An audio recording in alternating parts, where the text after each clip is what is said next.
Baiklah, di sini saya akan menjelaskan tentang hakikat pembelajaran kelas rangkap.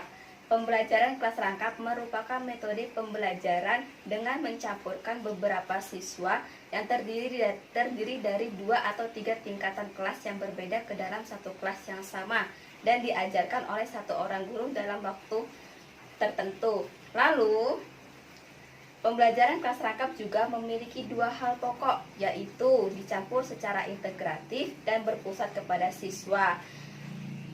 Nah, di sini guru tidak perlu berlari-lari dalam mengajar 2 ruang kelas atau 2 tingkatan kelas yang berbeda dengan materi yang berbeda. Namun, di sini siswa dari 2 tingkatan kelas yang berbeda belajar secara sendiri-sendiri, masing-masing duduk di sisi yang berlainan dan diajarkan materi yang berbeda oleh guru. Adapun menurut Jalil, pembelajaran kelas rangkap merupakan bentuk pembelajaran yang mempersyaratkan seorang guru untuk mengajar dalam satu ruang kelas atau lebih dalam satu waktu yang sama. Dan pembelajaran kelas rangkap juga memiliki makna, yaitu seorang guru mengajar dalam satu ruang kelas atau lebih dan guru juga menghadapi siswa yang memiliki kemampuan yang berbeda. Jadi, pembelajaran kelas rangkap yaitu pembelajaran yang dilakukan oleh guru dalam satu ruang kelas atau lebih dalam waktu yang sama dan tingkatan kelas yang berbeda serta materi yang berbeda juga. Di sini juga guru menghadapi siswa yang memiliki kemampuan belajar yang berbeda. Baiklah, di sini saya akan menjelaskan tentang pentingnya diperlukan pembelajaran PKR. Sebelum itu, kita harus mengetahui dulu apa itu PKR. PKR adalah pembelajaran kelas rangkap. Nah, di sini artinya itu terdapat satu ruang kelas yang berisikan 2 kelas. Nah, mengapa sih pembelajaran kelas rangkap itu perlu dilakukan dan diberikan? Nah, alasannya yang pertama itu adalah secara letak geografis. Nah, secara letak geografis di Indonesia banyak sekolahan yang masih berada di daerah terpencil. Nah, tidak menutup kemungkinan untuk melakukan proses belajar pembelajaran pun juga tidak cukup hanya menggunakan kelas yang berbeda-beda. Nah, maka dari itu diberlakukan dengan kelas rangkap atau diberikannya kelas rangkap agar mudah dalam melakukan proses pembelajaran. Kemudian alasan kedua itu adalah kurangnya tenaga guru. Nah, tidak semua guru itu mau dan bisa mengajar di daerah terpencil. Nah, memang sih jumlah guru sekarang ini memang cukup banyak, tetapi tidak semua guru itu mau mengajar dan mengabdi di suatu daerah yang tertentu. Nah, contohnya saja kita ambil contoh itu seperti di film Laskar Pelangi itu. Nah, dia itu adalah suatu sekolahan yang terpencil dan mereka pun melakukan proses belajar mengajar pun dengan satu kelas dengan berisikan 2 kelas. Nah, alasan ketiga itu adalah kurangnya sarana dan prasarana. Nah, bisa jadi itu adalah seperti buku dan alat tulis lainnya. Dapat kita ketahui di daerah terpencil juga pun sangat keterbatasan dalam sarana dan prasarana. Kemudian juga, dan juga bukan hanya kekurangan sarana dan prasarana seperti buku-buku, tetapi juga bisa kekurangan sarana dan prasarana seperti kurangnya meja, kurangnya bangku, kurangnya papan tulis, dan sebagainya. Nah, jadi dengan minimnya seperti itu, dengan keterbatasannya sarana dan prasarana yang ada di sekolah seperti sekolahan terpencil itu, jadi mengadakan kelas rangkap yang bertujuan untuk menciptakan suasana belajar yang mengajar itu yang baik dan efektif seperti itu.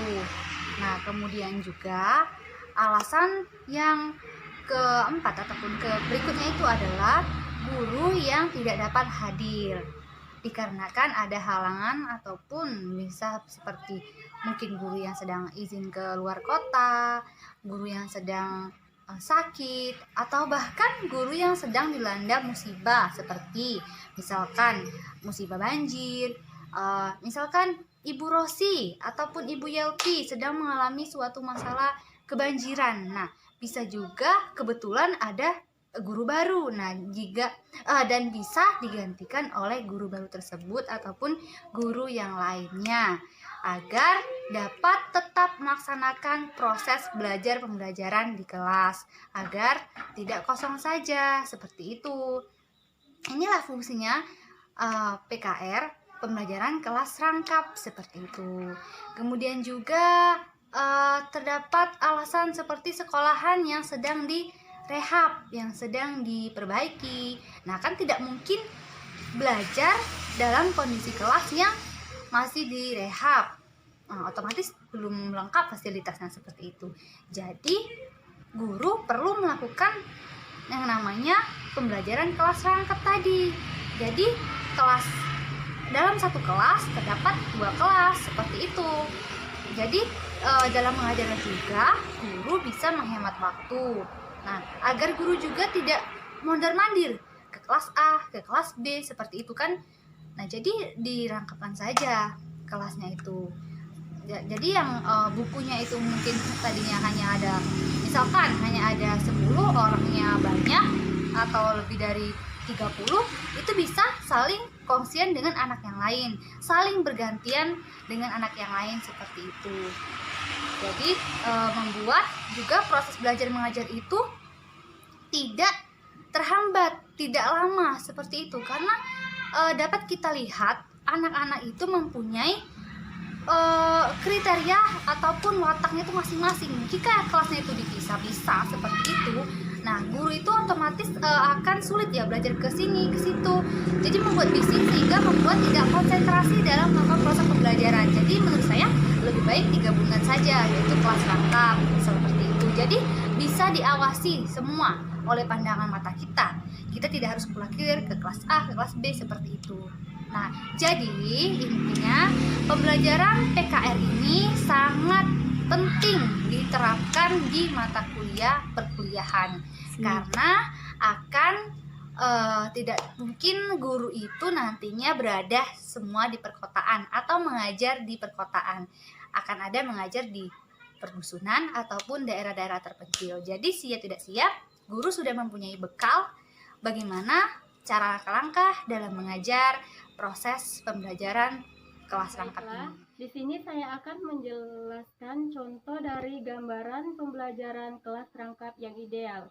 Di sini ada Bu Ningsi. Bu Ningsi merangkap 2 kelas, yaitu kelas 4 dan kelas 3. Bu Ningsi memanfaatkan sudut ruang kelas sebagai sumber belajar. Di sudut samping ada beberapa buku dan buku bacaan, dan juga ada guntingan kertas kosong, koran, pensil, pewarna, dan sebagainya.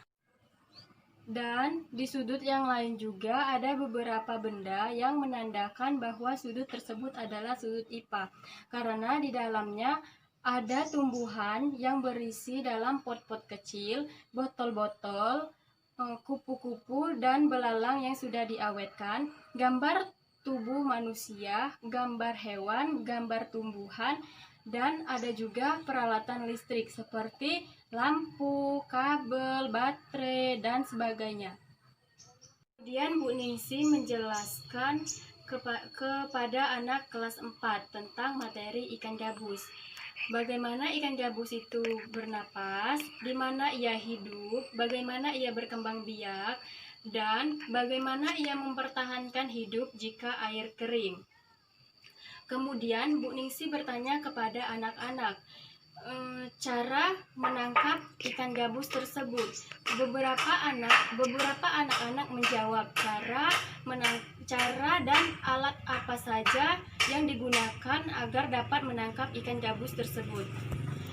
Setelah tanya jawab tentang ikan dan alat untuk menangkap ikan tersebut, kemudian Bu Ningsi meminta anak-anak kelas 4 untuk menggambarkan ikan dan alat untuk menangkap ikan tersebut. Lalu Bu Ningsi mengunjungi anak kelas 3 yang masih mengerjakan tugasnya.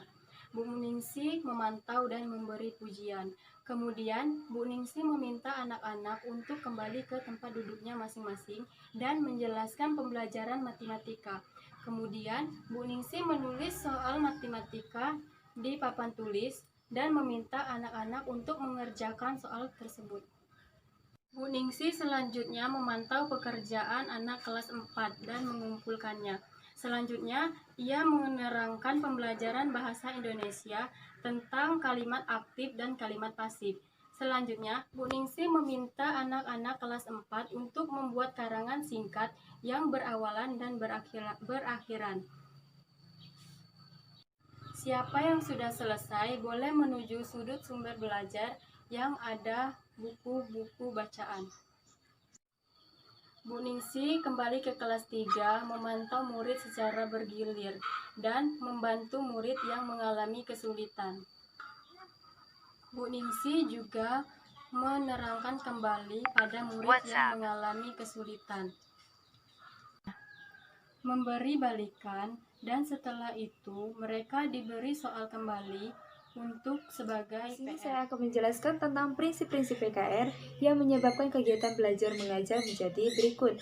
Yang pertama, keadaan iklim kelas ceria, maksudnya kelas tanpa hidup, siswa tanpa ceria dan agar siswa termotivasi dan siap menerima pembelajaran hari itu. Yang kedua, proses belajar berlangsung serempak, maksudnya agar tidak ada pemborosan waktu. Yang ketiga, guru memanfaatkan ruang kelas yang ada dan menciptakan sudut sumber belajar, maksudnya sudut sumber belajar dapat memberi peluang bagi murid tanpa pengawasan guru dan murid dapat menemukan dan memecahkan masalahnya sendiri. Yang keempat, konsep CBSA yang sebenarnya nampak. Yang kelima, adanya asas kooperatif dan kompetitif. Yang keenam, belajar dengan pendekatan PKR yang benar, maksudnya dengan pendekatan pembelajaran PKR yang benar sangat menyenangkan. Belajar sambil bermain, bermain sambil belajar, dan pendekatan ini bisa diterapkan di kelas rendah. Yang ketujuh, adanya perhatian khusus bagi murid yang lambat dan yang cepat, maksudnya guru membantu murid yang mengalami kesulitan dan guru menjelaskan lagi bagian-bagian yang tidak paham. Yang kedelapan, sumber belajar bukan saja berasal dari Depdiknas atau dari dinas. Maksudnya ada juga yang berasal dari lingkungan sekolah dan lingkungan sekitar. Yang kesembilan, prinsip perangkap kelas tidak hanya dalam bentuk mengajar 2 tingkat kelas atau lebih dalam satu ruang kelas. Yang ke-10, guru dapat memanfaatkan sumber daya yang ada di lingkungan sekitar.